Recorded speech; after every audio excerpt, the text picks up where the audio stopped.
Hello everyone, welcome to Move More, Worry Less. I'm your host, Paige Vesta, the founder and designer at 13 Fit Apparel. Today's guest is Andrew Weisse. He is the author of the Psychedelic Blog and a fitness fanatic.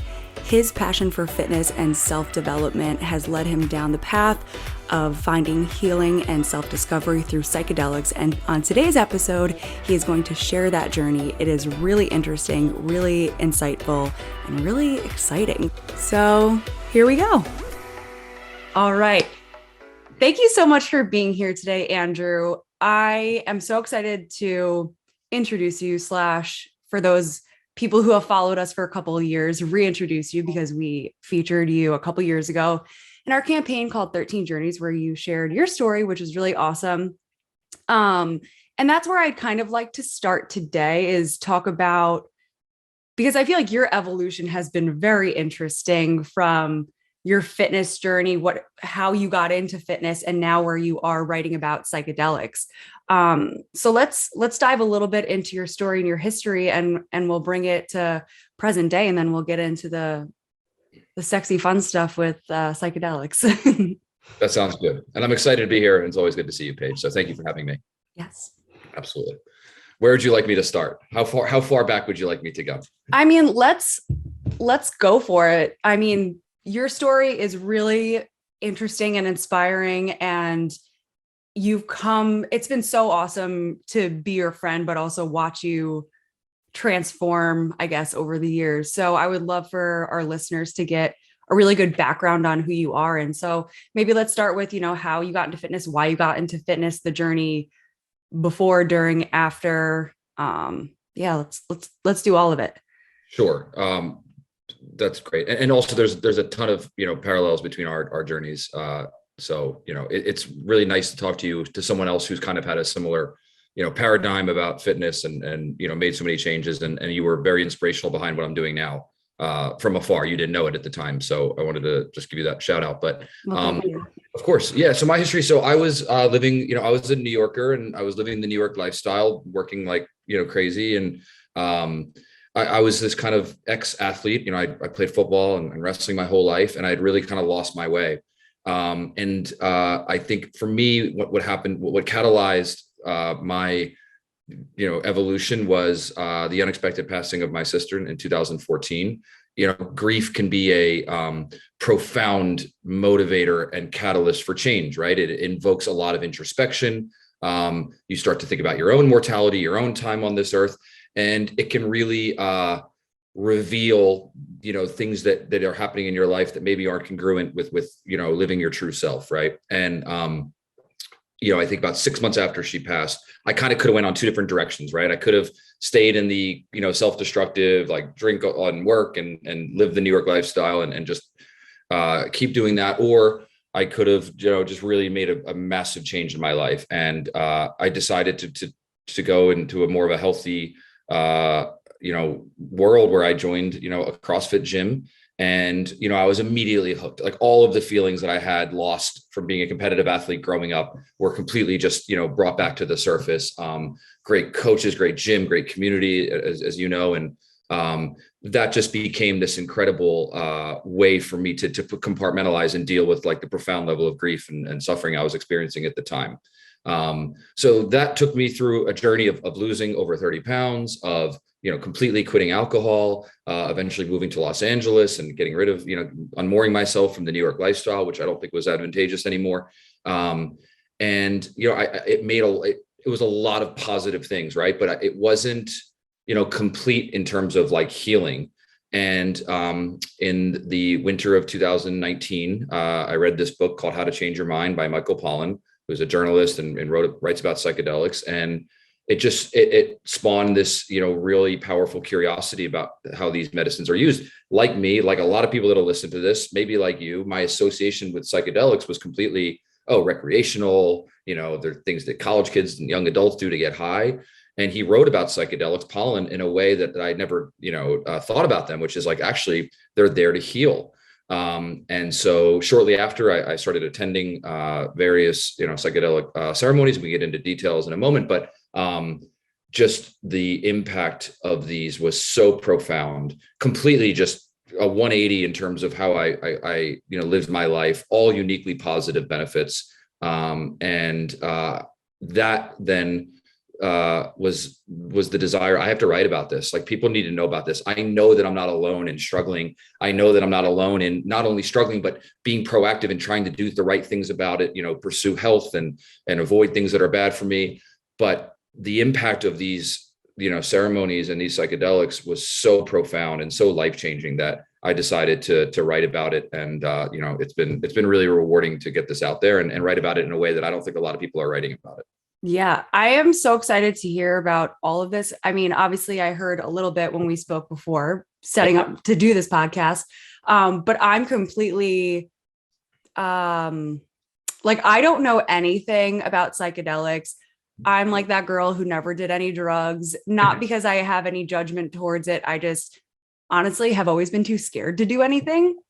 And I was afraid, that it would make my anxiety worse, or I'd have like a quote unquote bad trip or whatever the case was. So I've never touched any of that stuff. So I'm just so interested on how you use these for your health. And I've been hearing about it here and there. I was listening to a podcast a while ago, and the guy on it was about mindset. And he was talking about how he had done like therapeutic psychedelics. And I was like, what the heck is that? But I kind of just like, it went in one ear and out the other.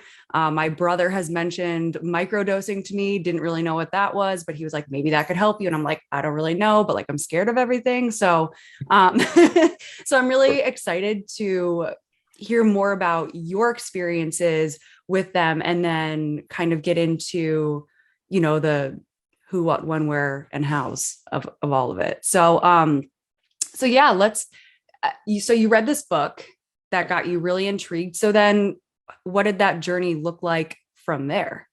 Yeah. Well, I would first just say, like, it's a warranted fear that you have, right? Like that, these are incredibly potent medicines. And they've been around for a long time. And for up until the 1960s and the counterculture movement, when they really started to be used in a counterculture, recreational kind of a way for adolescents to push back against, their parents. For the previous, thousands of years that these medicines have been used in human history, they were, ritual passages. They were always administered by shamans. All of these shamans, interestingly, were female throughout most of history. Men weren't trusted with the brew to make the cocktails. So your fear is actually very warranted and probably actually a very good thing. And I can touch into that more, but, back to the kind of the mechanics of how I started to get into this. So the first, after I read the book, I'm someone that just craves experience. I can't, that's why I hated college. Like, I can't live in a textbook. I have to go actually see, okay, so let's attend one of these ceremonies. And the first one I attended was a 5-MeO DMT ceremony. 5-MeO DMT is also often referred to as bufo, and it comes from a Sonoran toad frog, which lives in Mexico, and you smoke the secretion of the toad. By the way, 5-MeO DMT, not to be confused with DMT, which is the active component in ayahuasca, which has become, very popular. 5-MeO DMT is a little more obscure, but it's also highly regarded as the single most powerful psychedelic experience one can have. So I went right to the last stage of the video. I don't no recommend baby that. steps here. Just dive right in. No, I did deep end. I didn't dip my toe in water. But the experience that I had, and it's only a 15-minute psychedelic journey, 5-MeO DMT. It's very fast, but it is so incredibly powerful. Like, literally your life changes in that 15 minutes. It's somewhat ineffable to describe what happens during, because it's just so fast and powerful and beautiful. But what is easy to articulate is what happens in the coming weeks afterward. Mm-hmm. I don't know the derivation of, what happens in terms of your energy levels, but within 3 weeks of my first DMT, 5-MeO DMT ceremony, I got a promotion at work. I had, old friends and partners reach out to me unsolicited, just completely out of the blue. Hey, like, I've been thinking about you. All of these crazy serendipitous events kept happening in my life for a month after. And that was on top of just a profound, like, lessening of grief and heaviness that I think, someone that has an anxious disposition, which I did, someone that had experienced a lot of, trauma, which I did, all of that went away. And that's not like, I'm not being exaggerating when I say that. Like, it was unbelievable how 15 minutes under this medicine just completely changed like my paradigm with how I go through life. And then this catalyzed just more, curiosity. So soon after I went to a psilocybin ceremony, I did ketamine assisted therapy. I started doing MDMA. But I think one caveat to like my psychedelic usage, which is incredibly important to point out, is that it's always ritualized. A lot of people still do these medicines like as a way to get high, as a way to party. And I knew that's not healing, right? That's just like, giving yourself like a reprieve from the moment. And any time that I do a psychedelic, and I can talk more about the detail, but the point is it's very ritualized. It's very structured. I spent the week before, sometimes weeks before, meditating, eating a certain diet before. It's very much like the Mesoamericans and the Native Americans did mescaline and peyote, where it wasn't something you just do after a stressful day at work. Like There's a lot of build up and I'm happy to talk through each of those ceremonies. I've also microdosed on and off. I'm happy to speak to that, which has also been an incredibly helpful way to go through life, microdosing psilocybin. Yeah, I have like 600 questions I want to ask. And I don't know what the right order is, but because I'm very curious about the individual experiences and what it feels like, because like I said, I've never done anything. So I have absolutely, like, I couldn't fathom it. But then also, how, like, you read this book, you're like, oh, I want to do this. So you went to a ceremony, but like, there's stuff that happens in between. You have to find somebody you trust. You have to find a ceremony. What are the steps there? What does it cost? Like, I feel like I would love to know the details, like the experience details, but also how the heck you did it. like how'd you get there? Sure. So I got online and just started Googling, The internet. Yeah, I use the internet. I use Google. And I started, and I luckily found a really good shaman. And, when I first met him, I just got a great energy, great vibe from him. It was someone, because you are placing an incredible amount of trust in these people. Right. Certain psychedelics, certainly 5-MeO-DMT can result in what's tantamount to, amnesia, or being under anesthesia. Like you're not there. So trust in the shaman is huge. I wish there was more of like, it hasn't been yet programatized, like here's where you go and what to do. And I was kind of on my own. But, I just did a ton of research. Most shamans tend to be traveling around the country. And so, I found one that was going to be doing a ceremony local to me. I drove, I attended there, and it's such a cool experience because you're with 12 to 15 other people. Usually there's 2 or 3 shamans. It's like a retreat, but one where the experience is a little bit more severe or significant. You see people cry. A lot of times there's these profound like releases of grief, and people really are dealing with things that you can tell have been bottled up for a long time. So in my experience, it was actually very peaceful and beautiful. And you're still, the journey is like 15 minutes for 5-MeO. And then, you go back to your group and people just keep going. And it's a really like fascinating, like human experience to have.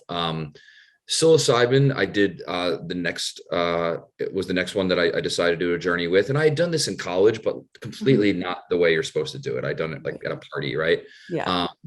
And I think the way I would describe psilocybin is a lot more easy to articulate because it's a powerful psychedelic, but it doesn't leave you completely incapable of memory.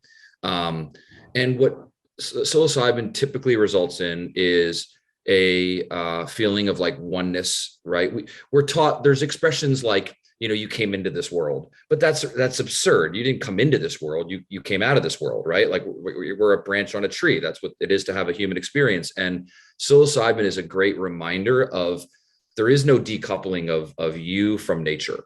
Like you're not playing this game inside of this background called nature. Like you are nature. That's what it is to be alive. You came out of this earth, and it also creates a strong sense of love, of forgiveness, of compassion.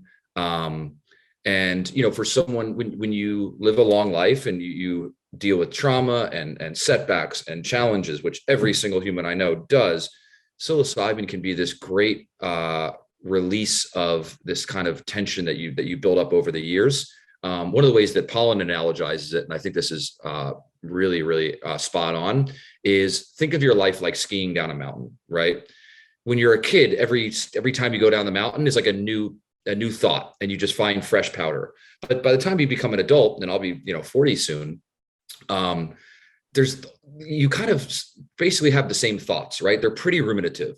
Throughout the day, you're going to have how many thousands of thoughts, and most of them are going to be the same, because what's happening is, on a very physiological level in the brain, is the skis are finding those woven down tracks, and they're going to those. And that's okay if the thoughts are positive and happy. But if you're someone like myself that suffers from anxiety or has had a lot of trauma, those aren't the paths that you want to follow. Mm-hmm. And what one psilocybin journey can do, and there's evidence here, this isn't just my anecdote, the Johns Hopkins trials that they just released prove this, is they add a whole bunch of fresh powder to the snow.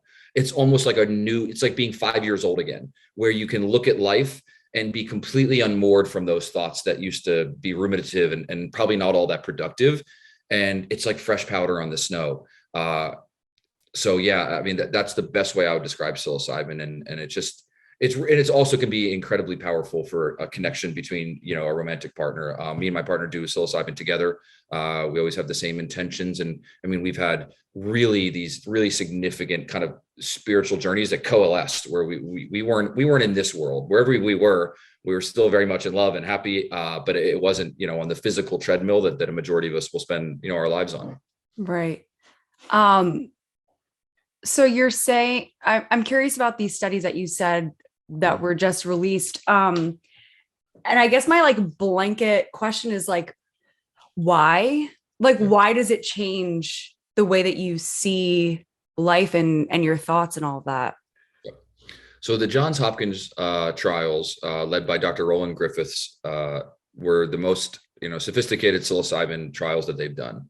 And basically the takeaways were this: one, for those that were on palliative care, hospice, near their end of their lives, it completely removed fear of death, which is fascinating, because I think a lot of people are afraid of dying, right? Yeah. And a lot of decisions we make are because of a unwarranted fear of death, and psilocybin tends to completely unmoor one from fear of death. The other was it completely broke addiction. So in one psilocybin journey, 85%, I believe, of the attendees resulted in smoking cessation, meaning they quit smoking that day. It has the same impact on alcoholism. So psilocybin breaks chronic addictions that are fatal. The other anecdotal takeaways were, these were people that identified their 1 4-hour psilocybin journey as the single most spiritually significant moment of their lives. And these were people that had kids and grandkids and lived full lives. Mm-hmm. So it was a pretty remarkable statement. A lot of things about feeling closer to God or energy, or however you want to label it, a connection with nature and the universe, and just this notion that, the world that we experience every day isn't the totality of the world that's out there. In terms of the second part of your question, why? We're just now figuring that out. A lot of these medicines were relocated and made illegal after because they were associated with the counterculture and the hippies in the 60s mm-hmm. and the 70s.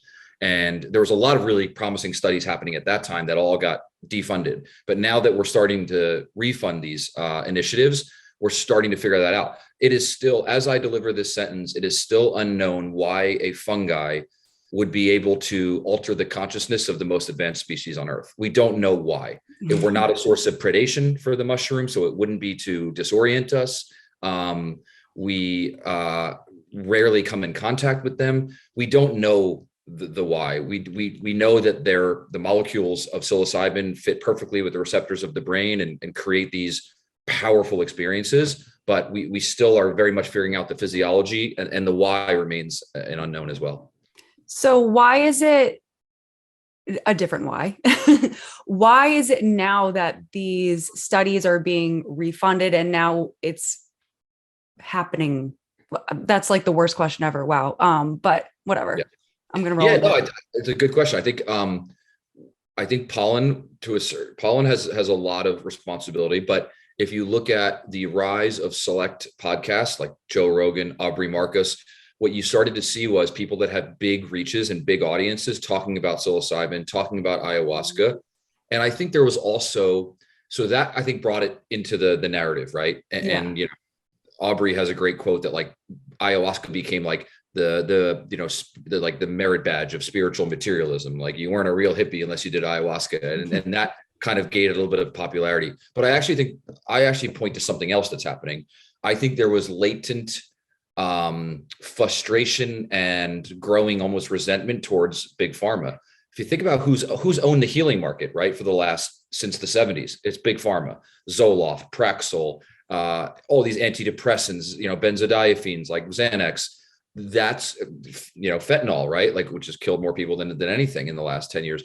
Pharma owned the healing market, and I don't think that's a good thing. And I think a lot of people started to realize, like, okay, I can take these pharmaceuticals that, you know, that result in a numbing of senses, that result in a numbing of feelings, right? That's what they do. They suspend certain thoughts, certain, you know, neurological activity. And that's not a long-term solution.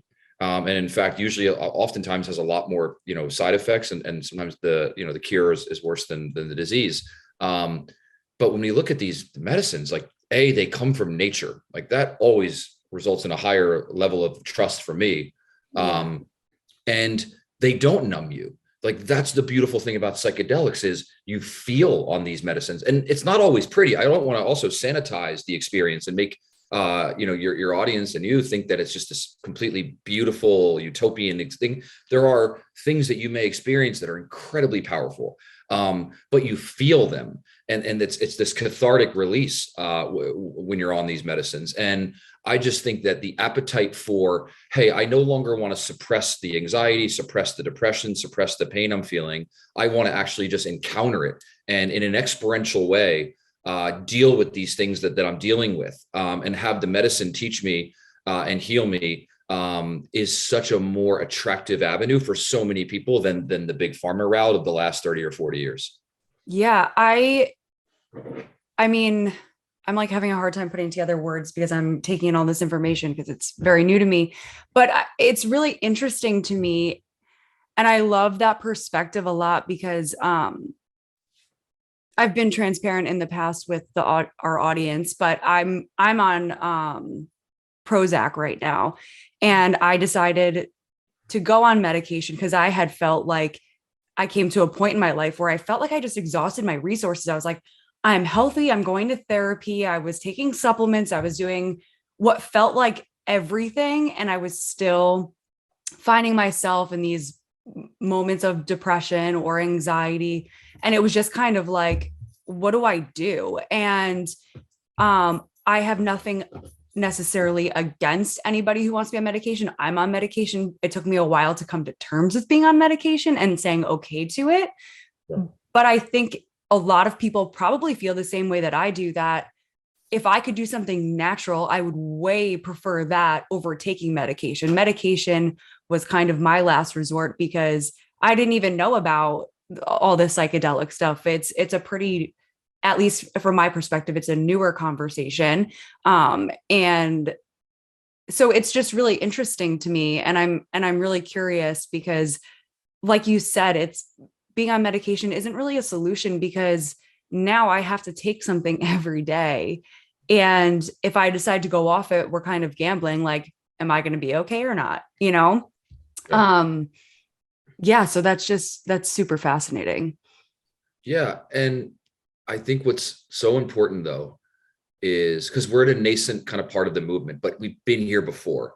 And what's so interesting is what ended and thwarted the psychedelic movement, which would have helped so many and would have, likely would have completely avoided the rise to ubiquity of medicines like fentanyl and Oxycontin and all these different painkillers. But what got it wrong the first time, and one of the things I write a lot about because I see it as the single biggest impediment and an obstacle to this movement, is recreational usage. Mm-hmm.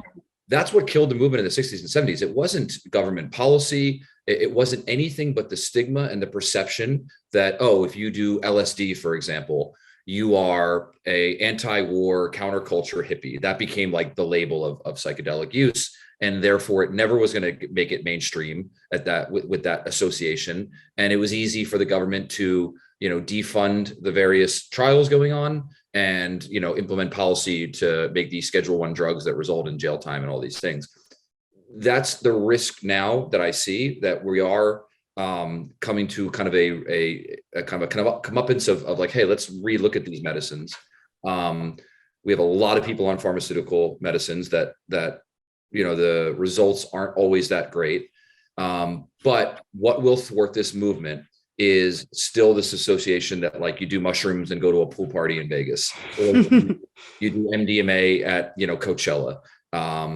And now there was just an article in Town and Country, which scares me. I guess it's good that it's coming out of security, but there was an article in Town and Country magazine that soccer moms in Long Island are smoking 5-MeO DMT at dinner parties. And it's like, okay, this is what will kill the movement. These are not recreational drugs. And when they're done recreationally is when people have these bad trips, is when people don't heal at all and have really just awful experiences. Hence the fear that you have being warranted. So, we need to balance the fact that these can help so many people, that they probably, and I'm being general and painting with a broad brush, but these probably are a far more optimal solution for healing than the pharmaceutical route for a great many individuals. But if they go back to this association as like, it's just a way to get really high, cannabis plus, we're in trouble, and it'll kill the movement.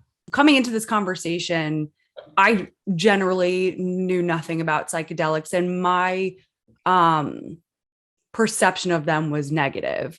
Yeah. Because people, and not that I've judged anybody who's done it, but I was always kind of like, oh, well, I wouldn't do that. Like, I don't do drugs. Because I've always seen it as people are doing it for recreation and seeing it in the perspective that you're talking about. So I just think it's really, really cool to kind of flip that perspective. And like you said, for since the beginning of time, they've been using psychedelics and doing all these healing things. I mean, obviously I don't know the language, so I'm sounding kind of like a babbling idiot, but it's something that it was used in a purposeful way, and then it stopped and basically got a bad reputation. So. There's a great book called The Immortality Key. It's now turning into a class at Harvard, where with pretty convincing evidence, the author has proved that Jesus was taking psychedelics and likely passing psilocybin to his community. That there was this island Eleusis, which is in Greece, where all of the Stoics, Socrates, Marcus Aurelius, would go once a month, they were allowed to go 1 month a year, take psilocybin. And what spawned out of these psilocybin journeys was, the invention of democracy, advanced forms of math, the rule of law. So clearly these medicines are here for a reason. And because there's no evolutionary purpose behind them, like they don't help you get a mate, they don't help you become a better predator, because there's not that, reason for them. We have to be creative about, like, okay, so then why would they be here? Why did some of the most sophisticated things in human nature that we take for granted every day as we're having this conversation all spawn likely from psychedelic experiences? Mm-hmm. And that's probably the answer, is that when it comes to healing, when it comes to creative thought, which dovetails nicely into microdosing, because that's one of the primary benefits of microdosing, is you get these incredibly creative thoughts throughout the day. It's unbelievable. They're likely the purpose of psychedelics was to spawn healing and advanced forms of creativity, not recreational party drugs. Right. And I'm curious, and I don't know if there's an answer to this. I don't know if you have the answer to this, and it might sound like super stupid, but that's okay. We're here, we're doing it. Yeah. Like, whoever thought, I wonder what it would be like if I smoked that toad's secretion. Like, how did it even come about that you just start smoking this stuff or drinking this stuff? And it just seems so like, I don't typically go outside and just like look around like, what should I try today and see what happens? Yeah. It's a fascinating question. It's literally one I pondered quite a bit. And here's one fascinating true anecdote about the psychedelic movement. And this is to me so emblematic of just how uniquely fascinating this world is. So DMT, the active ingredient in ayahuasca, which we now know has been used by cultures in the Amazon for tens of thousands of years. It's ayahuasca is often referred to as the vine of life or the vine of death. It creates these incredibly cathartic experiences. DMT, the molecule, was made in a lab in Europe by scientists who had no idea what ayahuasca was thousands of miles away in the Amazon. And that to me is like, that's what I think that actually might have been the single biggest catalyst behind me starting this writing, is that there is something so peculiar and interesting going on here. What we do know about humans is we like drugs. I know that's probably not the most eloquent thing to say, but it's true. John Rafe who was married Pocahontas, when, he's known as one of the grandfathers of the tobacco industry. Like, he saw a way to roll up tobacco, smoke it, and sell it to the masses. Like, we've always had this ability to look at substances and think, how can they mess me up? And how do I, convert this? So it's a fascinating idiosyncrasy of human, the human condition, where we like to get messed up.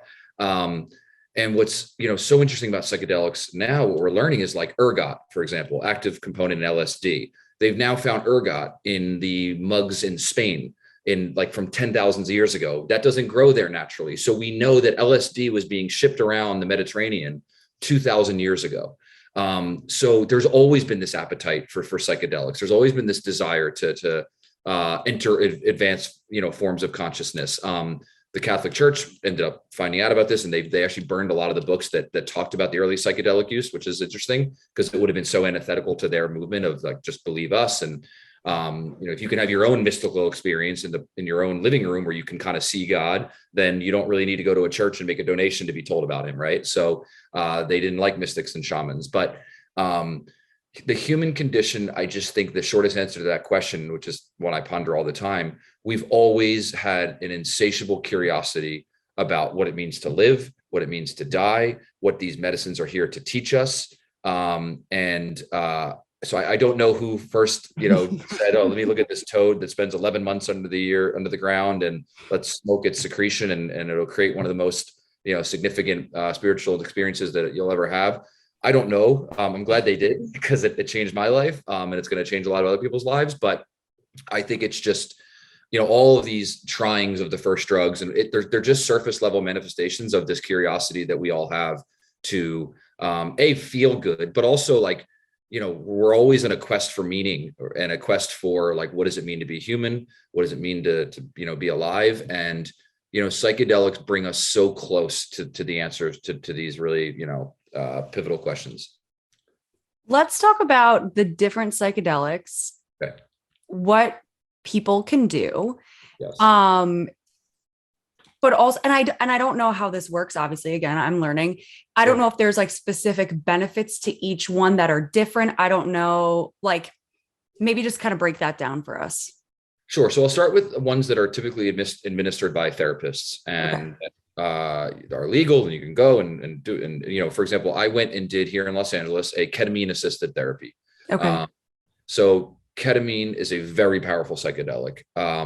And it's administered via shot. There's usually two therapists there that administer it, kind of talk you through the experience until it starts to really kick in. Usually ketamine has shown, and all these studies are very preliminary and lack statistical significance, but ketamine seems to be very good for people with advanced trauma, PTSD. So it's had a lot of great effects so far with war veterans. I did it for intellectual curiosity purposes. I found ketamine to be one of the most powerful psychedelic experiences. Like, I just recall feeling like I was completely just out of body, soaring through the universe. It was all black, and I would occasionally see stars exploding around me, but just like, I was just kind of floating through the universe. Not scary, but certainly not, I wouldn't recommend it for a newbie. Not something I would do first. Very, very, like you are. And I remember when the therapist woke me up, she said, okay, like it's time to start to come back. And I was like, how long was I out? Like 10, 12 minutes? She said 45.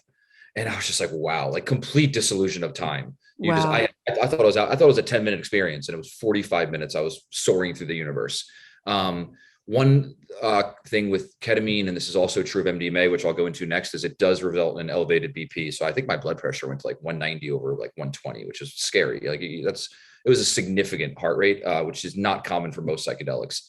I'll say MDMA is another one that is having two really profound, like beneficial results for people. And you also usually would do MDMA under the assistance of a therapy. One is also for PTSD.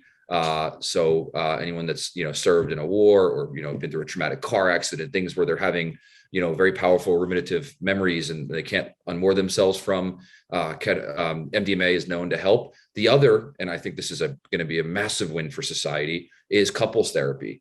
So, married couple of three on the verge of divorcing can go and do an MDMA assisted therapy.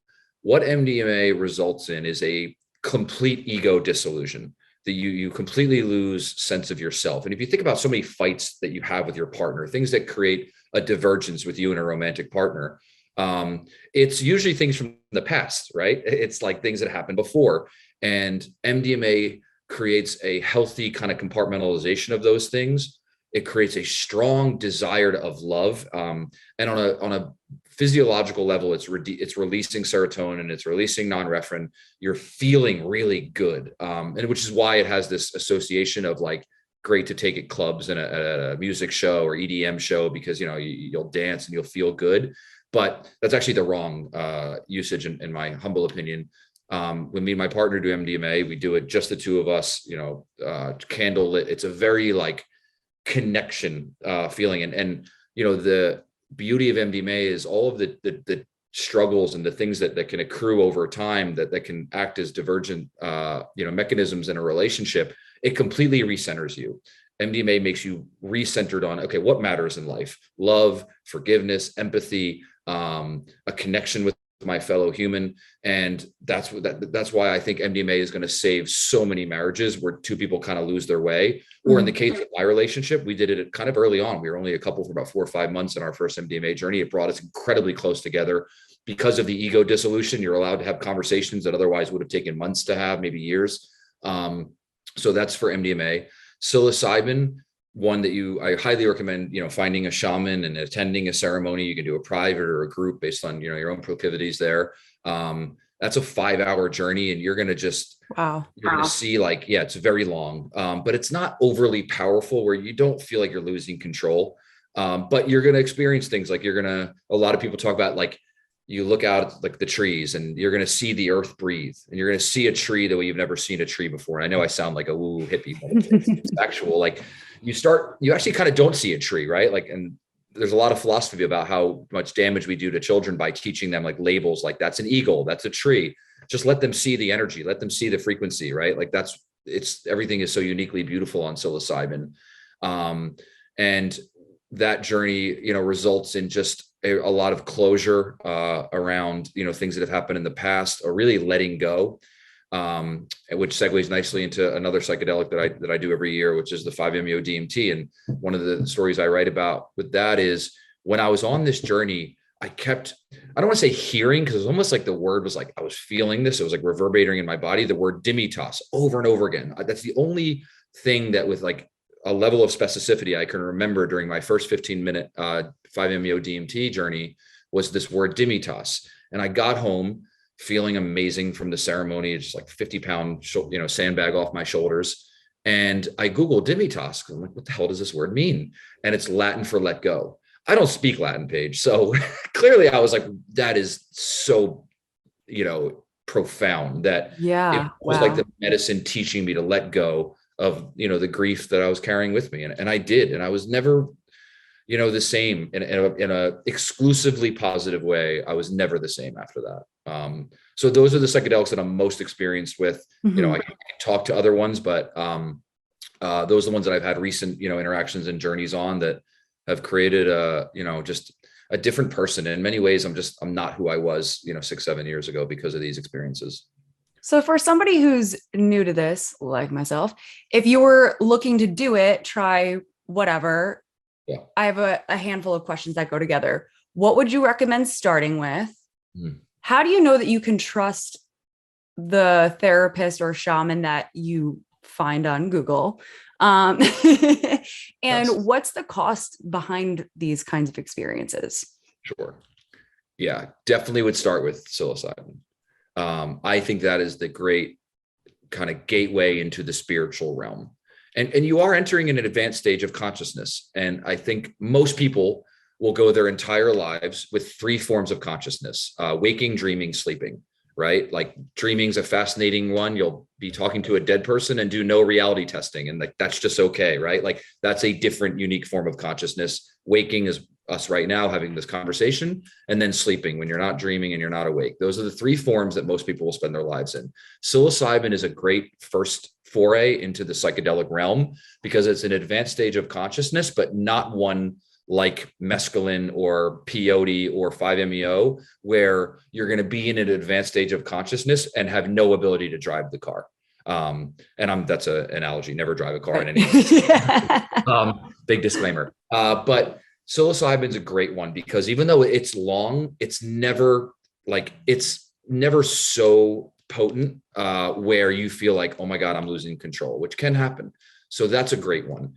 How do you find a shaman you can trust? Honestly, my biggest recommendation there is to, triangulate the feedback that you get. So one of the things that I did after I found my shaman was, I went on to their Instagram and just messaged a few of their followers and said like, hey, how was your experience? And I use my background in tech to kind of like back channel, which I've done when I hire people. So it's a little bit tough. And I think what we'll see, luckily, and as these laws are lessening and psilocybin therapy is now becoming more and more legal and ubiquitous, like that process, the barrier to entry will be a lot more frictionless, which is a good thing. We've seen from the war on drugs what happens when you just try to make a substance that there is an appetite for illegal. What happens? Someone goes and buys heroin, and because it's a black market substance, they don't know how much heroin is in that, and the results can be fatal. Whereas if you go buy a bottle of wine, right there on the bottle, it'll say 40% ABV. If you have 2 glasses, you're not going to, have a heart attack, right?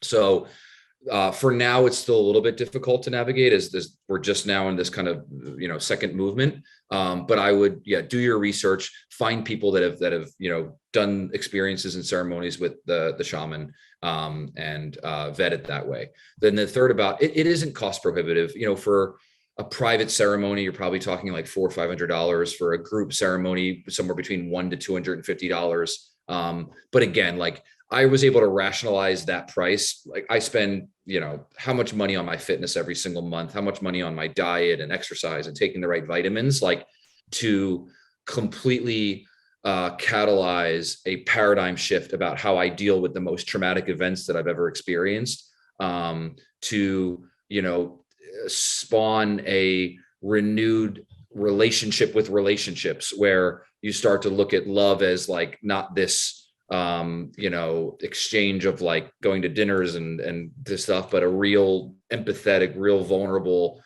connection of two, human beings. Like to me, the cost should never be prohibitive to, for what the result, ultimately is, which, is just in many ways like a new life, like a new lease on life, where like these thoughts that can be so problematic and chronic are just no longer there. But you're talking within the range of $100 to $500 based on the psychedelic.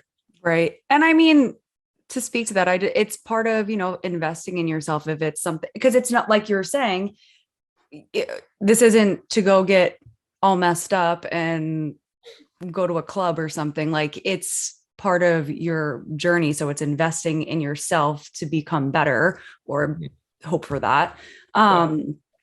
So totally. I feel like that I was just curious because I'm like, is this something that's going to like be thousands of dollars or is it $5? Like, it's kind of nice to know what you're getting into. Right. So let's talk a little bit about microdosing. I've heard of it, but I don't know the details of it. So let's dive into it. I mean, what is it? How often do you do it? What do you do it with? What are the benefits? The whole thing. Yeah. So the most common form of microdosing is with psilocybin. There is now growing popularity around microdosing LSD, microdosing MDMA. I've never done that. I can't speak to it. And it's a very like provincial world that there's not a lot of data around, but there is a ton of data and science around microdosing psilocybin. And I've been doing that on and off, 30 days on, 30 days off for about 6 months now. Wow. And you take usually what's less than 1 gram of psilocybin with your breakfast in the morning, just to qualify that for your readers. On a actual psilocybin ceremony where you want to get into an advanced stage of consciousness, you're going to take somewhere between 3 and 4 grams. More than 5 grams is considered a hero dose. I've actually never done a hero dose. It actually scares me, even as a psychedelic traveler. So, you're taking 3.5, 4 grams, and you're going to have these really profound experiences. In a microdose, you're taking less than 1 per day. So you're not going to have any sort of hallucinogenic properties. You're not going to be driving, driving your dog to the park and then start tripping and like have to pull over. It doesn't create anything that's significant at all. What it does create is a just significant feeling of lightness. Like you get bad news at work and it's just like, okay, the way I've actually articulated this is, if anyone that's read about like the Stoics and Marcus Aurelius, and their whole like kind of modus operandi towards life was acceptance. You just have to accept what comes your way, and that's it. And if the more you can accept and the less you push back against these things that happen that are outside of your control, the better your life will be. Ironically enough, we now have pretty compelling evidence that the Stoics were on psilocybin, which would make sense, because when the 30 days that I'm on a microdose, a bad, news at work, an argument with my partner, a flat tire, these things just don't have the same effect. You tend to be a lot more like, okay, that it is what it is. The other primary benefit is creativity. Most of the best blogs that I've written were spawned with a idea while usually like 3 weeks into a microdose, when I have a good amount of psilocybin in my system, and I'll just have an idea, and I'm like, no one's writing about psilocybin and this one thing, and I'll write about it, and it'll come out really well. It's become very popular with musicians, with podcast hosts, with artists, because I don't know the why, I don't know the mechanics, but it does just, you'll be on this trip and you'll have on this 30-day period, and you'll just have these like really spontaneous ideas that are very good, very creative, very powerful. And the third and last thing I would say about the benefits of microdosing is really subtle, but absolutely noticeable acknowledgements of the beauty of what it is to have a human experience. Like, I don't know if it was something about post gym and maybe the endorphins that a good workout releases, but many times during a microdose on my drive home from the gym, just looking up at like a palm tree lined hill and just being like very subtly, but not mistakenly, like reminded of how just incredibly, awesome it is to be alive, to have a human experience. And, there's this great quote where it's like, stop saying, why to these questions in life and start saying, wow, like, wow, look at this tree. Wow. Look at this beach line. Look at this, very hippie, I guess, but so like just cool. And, the only reason I do the 30 off is because of, I don't want the medicine to have a diminished effect. And, the efficacy goes down over time. We don't really know that. So I do 30 on or 30 off just as a way to, not overdo it and have these moments that I appreciate so much, stop happening. But yeah, I will microdose 30 on, 30 off for the rest of my life. There's just no downside. It's one of the rare things in life that are exclusively positive. So my follow-up question was going to be why you did 30 days off, but you answered that. So that's wonderful. Mm-hmm. Is this something that you like prescribed yourself, or is there a therapist involved with this? How do you get it? Like, how does that work? Yeah, it's still, as of right now, something that involves a lot of just like kind of self-work, self-administering. Mm-hmm. There's a plethora of information online. Access to the medicine is pretty easy, especially once you kind of have a shaman and you're in the community. But yeah, it's still, unfortunately, as of right now, it's still something that requires a lot of like self-teaching and self, acquisition and all that. But again, I think that's just the writing's on the wall. That's going to change. Like there is so much of a strong appetite for these medicines, and that, it's only a matter of time till the legal system catches up to that.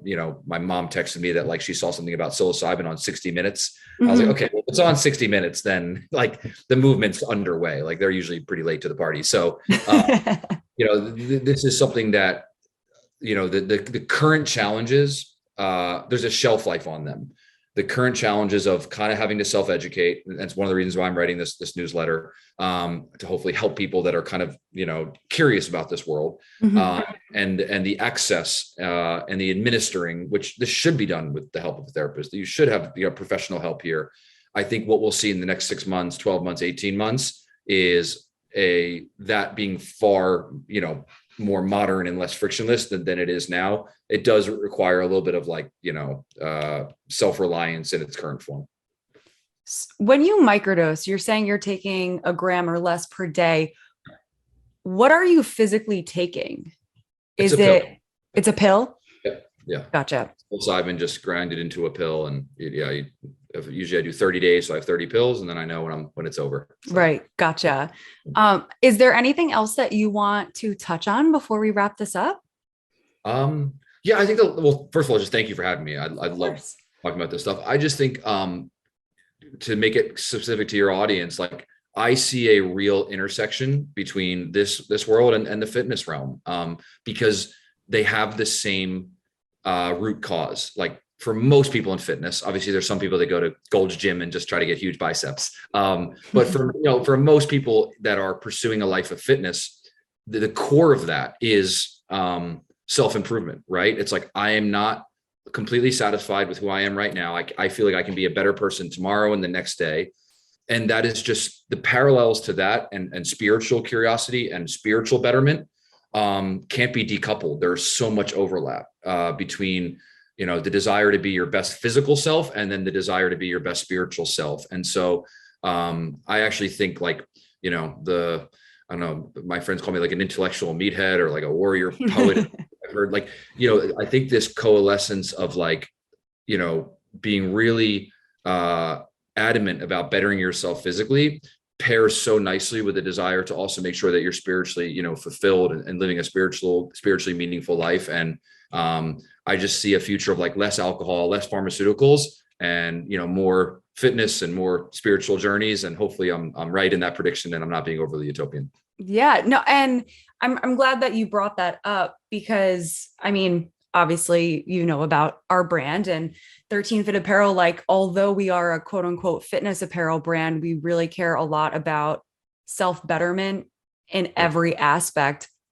And that's not really something that I mentioned earlier, like why I really wanted to talk about this topic. But, and we talked about this before, how it's so interesting how fitness is like oftentimes a gateway to these other things.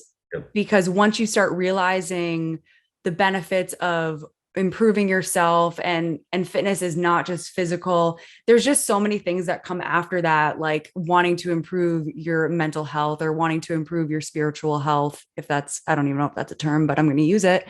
So yeah, it definitely, there are parallels, and I just think it's so interesting because I feel like we met in the beginning of both of our journeys, and fitness has taken us, like, because of fitness, we're sitting here today with such interesting stories, Absolutely. We're not having this conversation right now, you and I, without the fitness being the, initial kind of like embarking on, hey, how do I go live a better life? Yeah. Like I never would have discovered psychedelics had it not been for the years I spent trying to like improve not only just, my workouts, but my diet, and then quitting alcohol.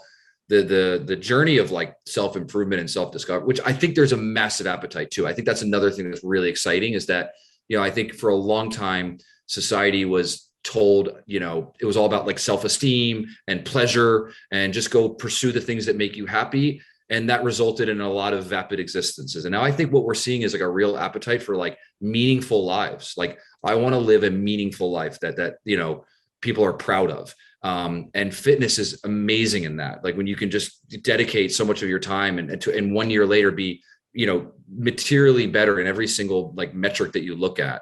But then you kind of realize like, well, I don't want to be unidimensional either. And I don't want to just lose weight and be a great athlete and eat great. I also want to make sure that I'm spiritually optimized, because that makes me a better husband, wife, boyfriend, girlfriend, coworker, friend, whatever the case may be. And so there's just overlap. And if I could tell like my 22-year-old self something, it would be, quit drinking now. It's not going to help you at all. And, work out like crazy and actually, research these medicines that have been around since the beginning of humans, that can teach you these profound things. And you might actually just be on the fast track to living this really incredible life. So yeah, I can end it there. Sorry. I can go on a long tangent about this. I love it so much. And I love listening to you talk. You are so well-spoken and have so many good things to say. So please don't apologize. It's amazing. For our listeners, where can they find you? Where can they read your stuff? Let's get the rundown. Yeah, sure. So I'm writing exclusively on Substack. You can access that via my website, which is the psychedelicblog.co.co. So the psychedelicblog.co, and you click on follow me and you just put in your email, and that's my Substack. It's free. This isn't something at all at this juncture I'm trying to turn into, a profit. I am writing about these medicines in a very personal way, in a very hopefully interesting way. The preliminary feedback has been awesome. And so I'm going to keep doing this. That's where you can find me. Amazing. Well, Andrew, thank you so much for joining me today. I know that this episode is going to be a hit. It's so interesting. And I'm really glad that you got into all this, because now I have hopefully things to try, which makes me really scared, but we'll see. I mean, I enjoyed this, and I just so appreciate you giving me the forum. I enjoyed this. Thank you. Absolutely. Anytime. All right, Paige. Bye. Bye. Thank you so much for listening to today's episode of Move More, Worry Less. If you love this episode, please subscribe, share, rate, or review us to help us grow our mission. If you don't already, follow us on social at 13fit Apparel and visit our website at www.13fitapparel.com. Thanks for listening.